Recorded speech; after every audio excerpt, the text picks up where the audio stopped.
Thank you for coming. I really appreciate you for the good work you have been doing. So thank you. God bless you and keep you. Understand, we will continue. Don't forget that we say Noah was one of the unshakable, unwavering prophet. That is Ulul Azmi, according to Islamic religion, history. And I said yesterday, if you don't forget, that Islamic has the history that Noah's wife and one of his sons called Yam all of them did not escape from the flood. But in Christianity, we say no. Noah, his wife, his three children, that's Shem, Japheth, Ham, all of them escaped with their wives. So according to Christianity, only 8 people escaped from the flood, survived the flood. Understand? So let us continue from today.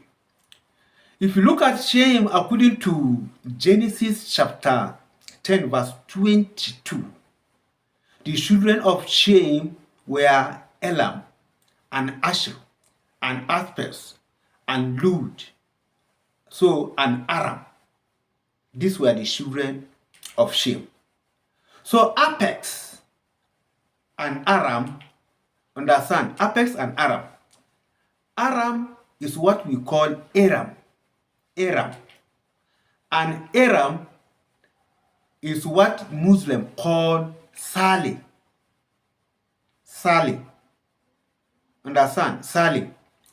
So according to Islam, Saleh is a prophet. Saleh was a prophet in Islam. But in Christianity, no. I say Aram, his name is Aram. So in Islamic, he's called Saleh. Saleh was a prophet according to Muslim, but in Christianity, no. Judaism, no. Christianity, he was not. I think we are together. Then we had, according to them, Prophet Saleh. If you go to the Quran, Surah Al-Israel, chapter 17, verse 59, it said, and nothing has prevented us from sending sign except that the former people deny, and we give them Talmud and Shekemel as a visible sign, but they wrong her, and we send not a sign escape warning. That there was a problem, and God sent a female camel that the people should be feeding from her, but they wound that camel. So, and that because of that, God punished them and killed many of them. Understand? So, according to Surah Al-Hudma, chapter 11 of the Quran, verse 62 to 64, he said, oh my people, this is a Shechem. It's talking about that the same camel which Allah gave as a sign, and they wounded. So God punished them. Okay. So now, if you go to Surah Al-Araf also, it's talking about the same thing. Al-Araf chapter 7, verse 73 to 79 is talking about that camel that was wounded in the time of Prophet Saleh. That's Arab. You cannot find that history in the Bible, no, Old Testament. Ephesus, that's we call it Archbishop. Understand? According to Genesis chapter 10, verse 24, is there. He was the one that gave birth to Salah. Salah, which we call Shalik, give back to Eba. Eba is the one we call Hud. And according to Islam, Hud is a prophet. That's what you call prophethood. It's a prophet. But in Islam, in Christianity, it's not. You see, it's not. So that's what you can see, all this history that I'm telling you. Understand? So now, Eba, who was Hud, you can find that in the book of Chronicles. First Chronicles chapter 1, verse 25 to 26. Eba gave birth to Peleg, which is Philip, and Reu gave birth to Serug. Understand? You see, Nahor gave birth to Terah. Terah, who he is called Azara. And Terah is the father of Azara. Azaras is Abraham. Azar is Abraham. And Abraham is Ul Uzmi. Ul Azmi. I told you the wavering one. Understand? The wavering one. So it's among the greatest prophet. We say Noah is Al Azmi, and we have Abraham is Ul Azmi. We have two of them now. So we know the Bible and the Quran don't have any problem with that Abraham gave birth to Ishmael from Hagar or Hajara. Isaac from Sarah, his legitimate wife. Why did I say legitimate?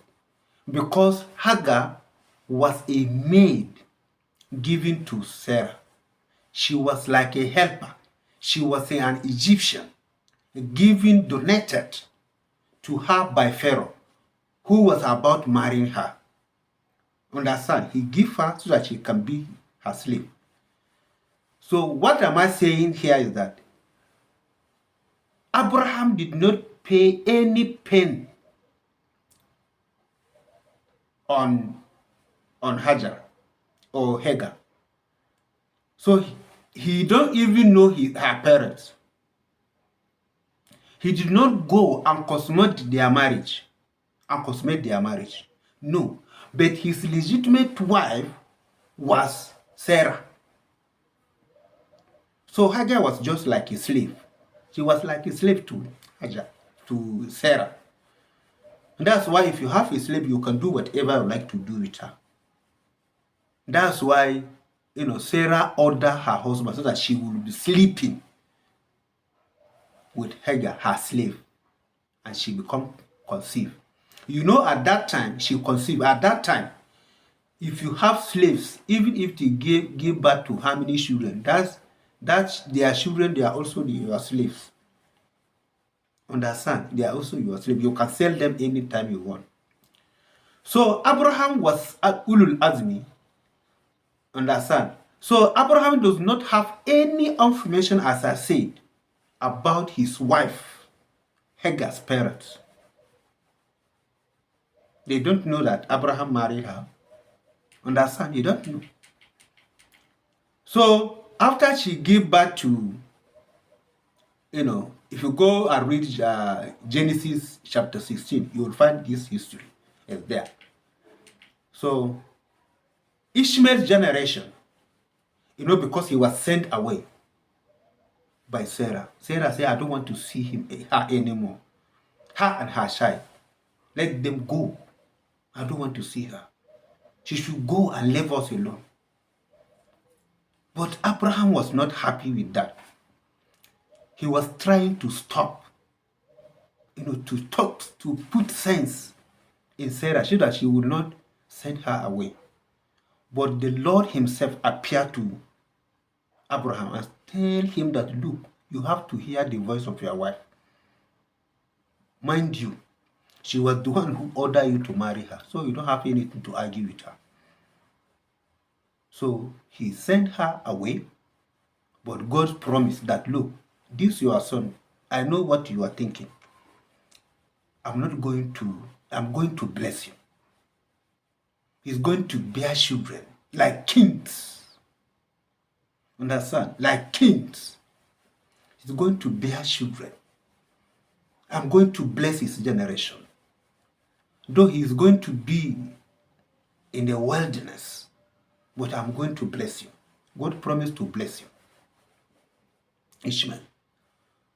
Understand? But if you go to the book of Chronicles, which we are going to read tomorrow, is talking about the generation of Ishmael. How many children did he give birth to? That's what we are going to look at tomorrow. Don't forget, my name is Pastor Ayuba, the Northern Pastor.